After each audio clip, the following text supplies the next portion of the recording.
Praise the lord.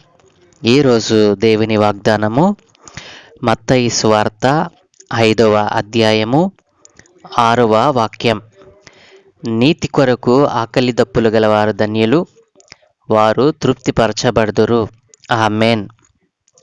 ప్రభువునందు ప్రియ దేవుని జనాంగమా, మన ప్రభువును రక్షకుడైన యేసుక్రీస్తు ప్రభుల వారి దివ్యనామమున మీకు శుభములు తెలియజేస్తూ ఉన్నాను. ఈరోజు దేవుడు మనతో మాట్లాడుతున్న మాట, నీతి కొరకు ఆకలి దప్పులు గల వారు ధన్యులు, వారు తృప్తిపరచబడుదురు. ప్రియ దేవుని జనాంగమా,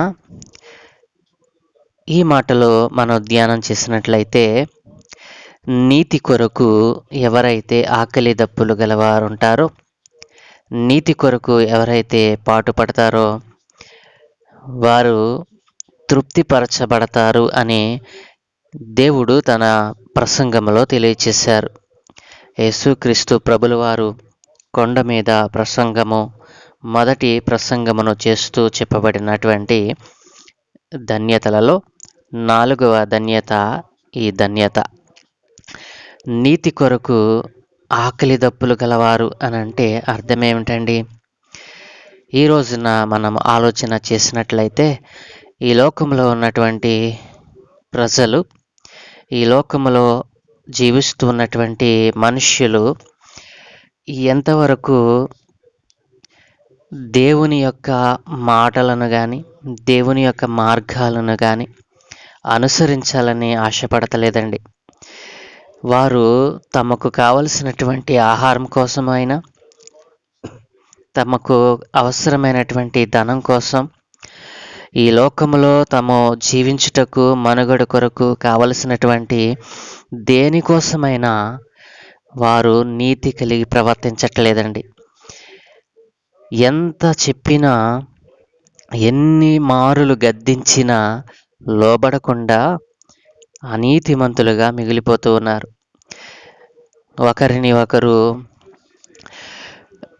మోసం చేసుకుంటూ, ఇతరులను అలాగే తన పొరుగు వారిని, అలాగే తనకు నెలవైన వారిని మోసం చేయాలనేటువంటి ఆలోచన ఈరోజు ప్రజలలో ఎంతగానో గూడు కట్టుకుని ఉంది.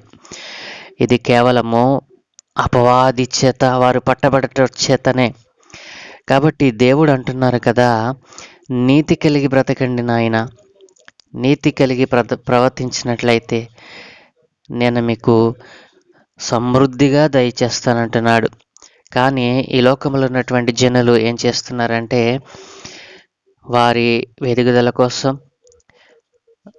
వారి యొక్క అవసరాల కోసం మరి అనీతిమంతులుగా మారిపోతూ ఉన్నారు. దేవుడిచ్చిన దానితో వారు తృప్తి చెందకుండా ఈ లోకంలో వ్యర్థమైన వాటి కోసం తమ సమయాలను ఇచ్చిస్తూ ఉన్నారు. దేవుడు అంటున్నాడు కదా, నీతియుక్తమైన బలులు నాకు ఇష్టం అంటున్నాడు. నీతిమంతుడు నిత్యము వర్ధిల్లుతాడు అంటున్నాడు. ఈ మాటలు ఎవ్వరూ ఈ రోజున పెడచెవిని పెట్టలేదండి. దేవుడు చెప్పేటువంటి మాటను వినకుండా, ఆయన ఆజ్ఞలను పాటించకుండా ప్రజలు అనేక విధములుగా తప్పిపోయారు. ఈ లోకంలో శాంతి, సమాధానము, దయాళుత్వము, మంచితనము, ఈ లక్షణాలు ఏటిని కూడా ప్రజలు కలిగి ఉండటం లేదండి. కేవలము అనీతిమంతులై అక్రమముగా ప్రవర్తించుట చేత దేవుడు పరము నుండి ఈ లోకానికి రావాల్సి వచ్చినది. యేసుక్రీస్తు వారు ఆయన చెప్తూ ఉన్నారు కదా, ఈ లోకంలో మిమ్మల్ని తృప్తిపరచగలిగినటువంటి మాట ఏదైనా ఉంది అంటే అది నా మాటే అంటున్నారు. ఆయన మాట వింటే మనము ధన్యులమవుతాం. ఆయన మాట వింటే మనం తృప్తిపరచబడతాం. అన్ని విషయాలలో మనము తృప్తి చెందాలి అంటే ఈ లోకములో మనము యాత్రికులము, పరదేశులము కదండి.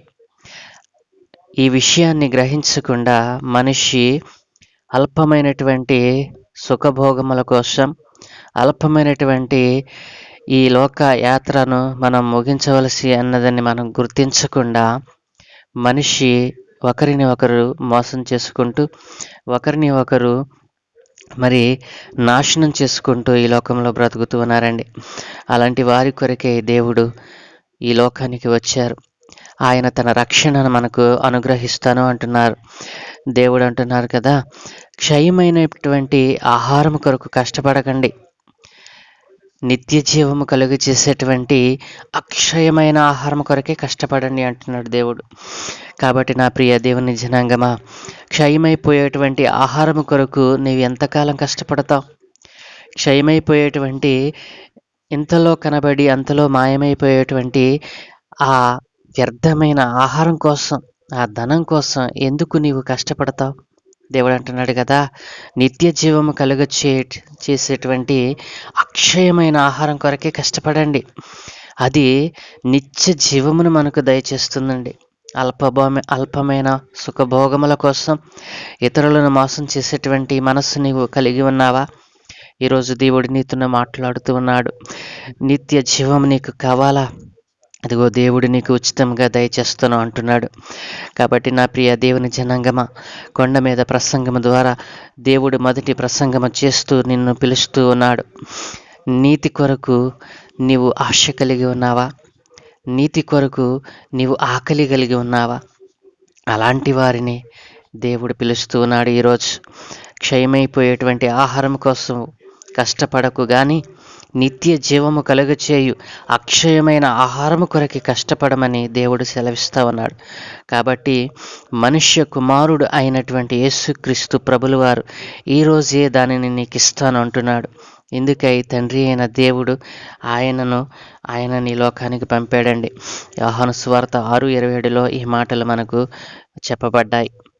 అలాగే దేవుడు సమరయ స్త్రీతో చెప్పిన మాట మనం జ్ఞాపకం చేసుకుంటే గనక, దేవుడు అంటున్నాడు కదా, నేనిచ్చు నీళ్లు త్రాగు వాడెప్పుడును దప్పిగొనడు, నేను వానికిచ్చు నీళ్లు నిత్య జీవమునకై వానిలో ఊరెడి నీటి బుగ్గగా ఉండెనని ఆమెతో చెప్పాను. దేవుడు మనకిచ్చేటువంటి ఆ జీవజలం మనం త్రాగినట్లయితే మనము మన జీవితంలో ఎప్పుడూ దప్పిగొనమండి. మన జీవితంలో ఎప్పుడు ఇతరులను మోసం చేయాలని మనకు ఆ ఆలోచన పుట్టదండి.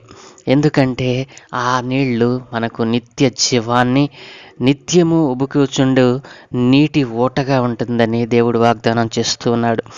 కాబట్టి నా ప్రియ దేవుని జనాంగమా, దేవుడు నీకు ఈ రోజున ఇస్తున్నటువంటి ఈ నిశ్చయమైనటువంటి ఈ ధన్యతను నీవు పొందుకోవాలని ఆశపడుతూ ఉన్నావా? ఆయనిచ్చే నీళ్లు త్రాగుటకు నీవు వేగరపడుతూ ఉన్నావా? ఆయనిచ్చు నీళ్లు త్రాగితే గనక నీలో ఉన్నటువంటి ఇతరులను మోసం చేయలేనటువంటి ఆ దుర్బుద్ధి, ఇతరుల కంటే నేను హెచ్చిపోవాలని, నేను పెద్దవాడిని అవ్వాలని ఆ ఆలోచన నీలో నుండి తీసివేయగలడు. ఎందుకంటే సమస్తమును దయచేయగలిగినటువంటి వాడు ప్రభువైన యేసుక్రీస్తు ప్రభుల వారు ఒక్కరేనండి. కాబట్టి ఈ ధన్యతను నీవు ధ్యానం చేస్తూ ఉండగా నీతి కొరకు నీ జీవితాన్ని, నీతి కొరకు అనీతిమంతులుగా నీవు బ్రతకకుండా నీతి కలిగి బ్రతకడానికి ఈ రోజున నేను తీర్మానం చేసుకుంటున్నానయ్యా అని చెప్పి ఎందరైతే తమ తీర్మానాన్ని తెలియచేస్తూ ఉన్నారో అట్టి వారందరితో దేవుడు మాట్లాడుతూ ఉన్నాడు కదా, నీతి కొరకు ఆకలి దప్పులు గలవారా మీరు నా యొద్దకు రండి, నేను మీకు సమస్తమును దయచేసి నా పిల్లలుగా మిమ్మల్ని స్వీకరిస్తాను అంటున్నారు. కాబట్టి నా ప్రియ దేవుని జనాంగమా, ఈరోజు దేవుడు మనతో చెప్పినటువంటి మాటలను నీవెవరైనా స్వీకరించినట్లయితే దేవుడు నీతోనే మాట్లాడుతున్నాడు. వారికి ఇక మీదట ఆకలి అయినను దాహమైనను ఉండదు, సూర్యుని ఎండ అయినను ఏ వడగాలి అయినను వారికి తగులదని ప్రకటన గ్రంథం 6:16 అంటున్నాడు కదా. ఎప్పుడైతే నీవు ఆయనిచ్చేటువంటి ఆ నిత్యత్వం కలిగినటువంటి నీళ్లను త్రాగుతావో, క్షయమైపోయేటువంటి ఆహారం కోసం కాకుండా అక్షయమైన నిత్య జీవమును కలుగు చేసేటువంటి ఆహారం కోసము నీవు ఆయన వేడుకుంటావు. దేవుడు అంటున్నాడు కదా, ఇక అట్లాంటి వారికి ఆకలి అయినా దాహమైనా ఉండదు, సూర్యుని ఎండ అయినను చంద్రుని దెబ్బ అయినను ఉండదని, వడగాలి అయినను వారికి తగలదని దేవుడు సెలవిస్తూ ఉన్నాడు. నా ప్రియ దేవుని పిల్లలారా, ఈరోజు దేవుడు నీతోనే ఈ మాటలు మాట్లాడుతూ ఉండగా ఈ వాగ్దానం చేత నీవు ఒకవేళ నీవు నీవు ఒకవేళ నీవు హెచ్చరింపబడినట్లయితే, ఒకవేళ నీది కాని దానికోసం నీవు ఆశపడుతున్నట్లయితే, ఈరోజే దేవుడు నీతో మాట్లాడుతున్నాడు కదా. ఆయన పాదాల చెంతకు వచ్చి ఆయనను అడిగినట్లయితే నిత్య జీవమిచ్చేటువంటి నీతిగా బ్రతికేట్లుగా నిన్ను మార్చి ఆయన కుమార్తెనిగా నిన్ను స్వీకరిస్తానని సెలవిస్తూ ఉన్నాడు. కాబట్టి నీతియుక్తమైన పనులు చేస్తూ ఎదుటివారిని మోసం చేయలేనటువంటి తలంపులను, ఎదుటివారి కంటే నేను గొప్పవాడినవ్వాలనేటువంటి ఆ మోసపూరితమైన ఆలోచనలను నీలో నుండి తీసివేసి నేను తన సొంత కుమార్తెనిగా స్వీకరించడానికి దేవుడు సిద్ధముగా ఉన్నాడు. నీ హృదయాన్ని దేవునికి ఇస్తావా? అయితే ఈ చిన్న ప్రార్థన నాతో కలిసి చేయి. పరలోకమందున్న మా ప్రియ పరలోకపు తండ్రి, మీ పరిశుద్ధ ఘనమైన నామమునకు స్తోత్రములు నాయన. అయ్యా, మరొక నూతన దినాన్ని మాకు అనుగ్రహించినందుకే మీకు స్తోత్రాలు.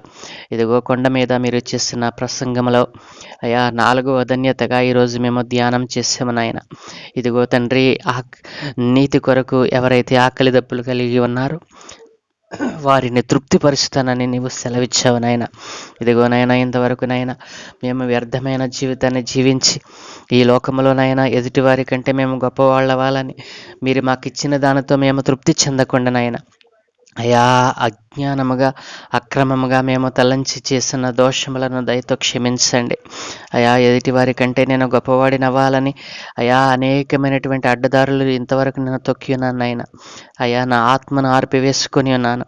ఇదిగో తండ్రి, నీవు సెలవిచ్చావు కదా అయా, ఇదిగో అక్షయమైన నిత్య జీవమిచ్చే ఆహారము నా దగ్గర ఉంది, దానిని తీసుకున్నటకై నా దగ్గరికి రమ్మంటున్నారు నాయన. ఇదిగో తండ్రి, ఇదిగో నాయన, ఇప్పుడే నాయన ఆ నిత్యత్వమైనటువంటి నిత్య జీవము కలిగిన ఆహారం కోసం అయా నీ పాదాల చెంత నేను వేడుకుంటూ ఉన్నాను.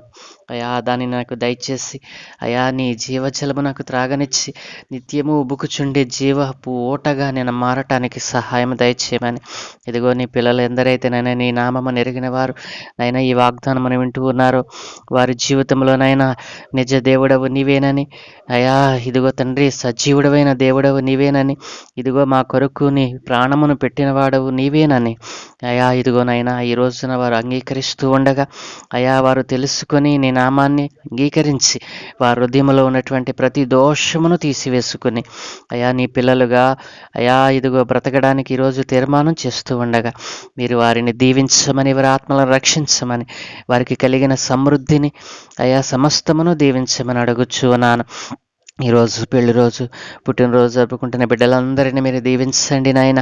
ఇదిగో మరొక నూతన దయా కిరీటాన్ని వారికి అనుగ్రహించినందుకే వారి ఆత్మలను రక్షించమని, నీ కొరకు నీలో నిలిచి ఉండే భాగ్యము వారికి అనుగ్రహించి నీవే మహిమ పొందుకోమని అడుగుచూ ఉన్నాను.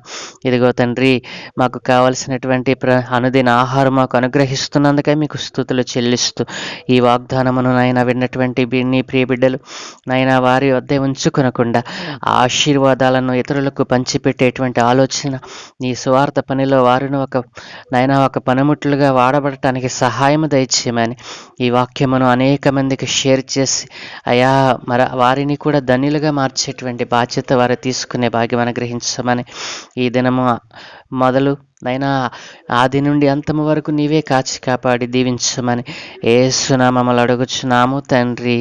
Amen, amen, amen.